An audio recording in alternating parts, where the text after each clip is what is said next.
এই মুহূৰ্তত জনাইছোঁ আজিৰ প্ৰথমটো খবৰ। কাইলৈ অৰ্থাৎ সোমবাৰৰ দিনা পুৱা 7:30 পৰা আৰম্ভ হ'ব বিদ্যালয়ৰ পাঠদান। উৎকট গৰমৰ বাবে শিক্ষা বিভাগে দিলে এই জৰুৰী জাননী। বিদ্যালয়ৰ সময়সূচী সলনি কৰিলে শিক্ষা বিভাগে আৰু জিলা শিক্ষা বিভাগে জাৰি কৰিলে এই বিশেষ নিৰ্দেশনা।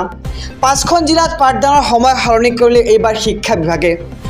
আৰু কামৰূপ মহানগৰ, ধুবুৰী, বঙাইগাঁৱত পাঠদানৰ সময় সলনি কৰিছে এইবাৰ জিলা শিক্ষা বিভাগে। ডিব্ৰুগড়, কাছাৰ জিলাতো সলনি কৰা হৈছে এইবাৰ পাঠদানৰ সময়সূচী।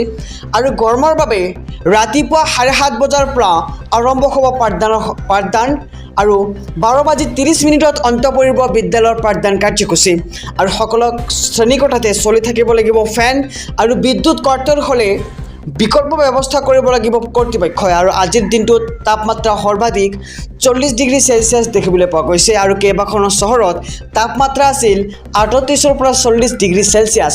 আৰু কাইলৈ অৰ্থাৎ সোমবাৰে পুৱা 7:30 পৰা আৰম্ভ হ'ব বিদ্যালয়ৰ পাঠদান কাৰ্যসূচী। আৰু উৎকট গৰমৰ বাবে শিক্ষা বিভাগে দিলে এই জৰুৰী জাননী। ৰাজ্যবাসীৰ বাবে এটা ডাঙৰ খবৰ। বিনামূলীয়া চাউল লাভ কৰা ৰেচন কাৰ্ডৰ হিতাধিকাৰীৰ বাবে আহি পৰিছে ডাঙৰ খবৰ। অহা 1 নৱেম্বৰৰ পৰা বহুতে হেৰুৱাব ৰেচন কাৰ্ডৰ সামগ্ৰী। নৱেম্বৰ মাহৰ পৰা এই কাম নকৰিলে নাপাব আপুনি বিনামূলীয়া চাউল। আৰু হিতাধিকাৰীৰ বাবে 31 অক্টোবৰ শেষ সময়সীমা ধাৰ্য কৰিছে এতিয়া ৰাজ্য চৰকাৰে। আৰু অহা 31 অক্টোবৰৰ ভিতৰত EKYC পৰীক্ষণ নকৰিলে হেৰুৱাব আপোনাৰ ৰেচনৰ সুবিধা।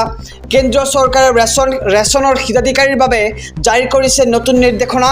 আৰু ৰাষ্ট্ৰীয় খাদ্য সুৰক্ষা আঁচনিৰ অধীনত হিতাধিকাৰীৰ EKYC পৰীক্ষণ বাধ্যতামূলক কৰা হৈছে। আৰু অহা 31 অক্টোবৰৰ ভিতৰত আপুনি EKYC প্ৰক্ৰিয়া সম্পূৰ্ণ নকৰিলে নাপাব ৰেচনৰ সামগ্ৰী।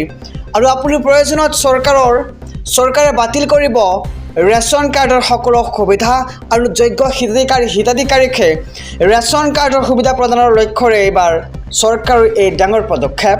আমি সবিশেষ জনাইছোঁ আমাৰ সমুদৰ্শকক যে বিনামূলীয়া চাউল লাভ কৰা ৰেচনৰ হিতাধিকাৰীৰ বাবে আহি পৰিছে ডাঙৰ খবৰ। অহা 1 নৱেম্বৰৰ পৰা বহুতে হেৰুৱাব ৰেচন কাৰ্ডৰ সুবিধা।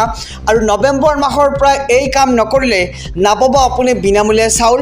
আৰু হিতাধিকাৰীৰ বাবে 31 অক্টোবৰ শেষ সময়সীমা ধাৰ্য কৰিছে চৰকাৰে। আহিছোঁ পৰৱৰ্তী খবৰৰ মাজলৈ। ADRE পৰীক্ষাত মহিলা পৰীক্ষাৰ্থীক চেকিঙৰ ক্ষেত্ৰত নতুন নিয়ম ঘোষণা মুখ্যমন্ত্ৰী ডক্টৰ হিমন্ত বিশ্ব শৰ্মাৰ।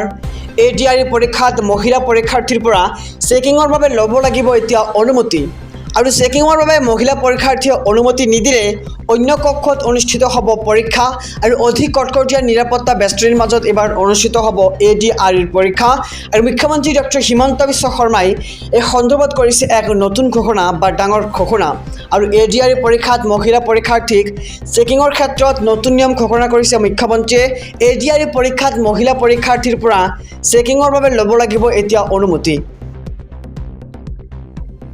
সাৱধান হওক ৰাজ্যবাসী। আগন্তুক 3 পৰা 4 দিনত ভয়ংকৰ ৰূপত বৃদ্ধি পাব তাপমাত্ৰা। 42 ডিগ্ৰী চেলছিয়াছ পৰ্যন্ত তাপমাত্ৰা বৃদ্ধি হোৱাৰ সম্ভাৱনা। আৰু শাৰদীয় দুৰ্গোৎসৱৰ আয়োজনৰ মাজতে বতৰ বিজ্ঞান কেন্দ্ৰৰ এই ভয়ংকৰ সতৰ্কবাণী। গোলকীয় উষ্ণতা বৃদ্ধিকে ধৰি বিভিন্ন কাৰকৰ বাবে ঊৰ্ধ্বমুখী হ'ব পৰাস্তম্ভ।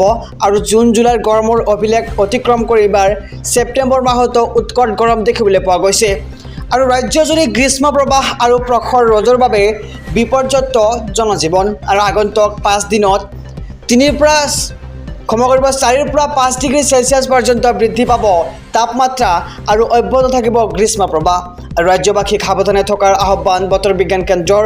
আজি গুৱাহাটী মহানগৰীত সৰ্বোচ্চ তাপমাত্ৰা হৈছে 35 ডিগ্ৰী চেলছিয়াছ আৰু অনুভৱ হৈছে যেন 46 ডিগ্ৰী চেলছিয়াছ। আৰু শিলচৰত আজি 32 ডিগ্ৰী চেলছিয়াছ দেখিবলৈ পোৱা গৈছে। লগতে গোৱালপাৰাত 37 ডিগ্ৰী চেলছিয়াছ।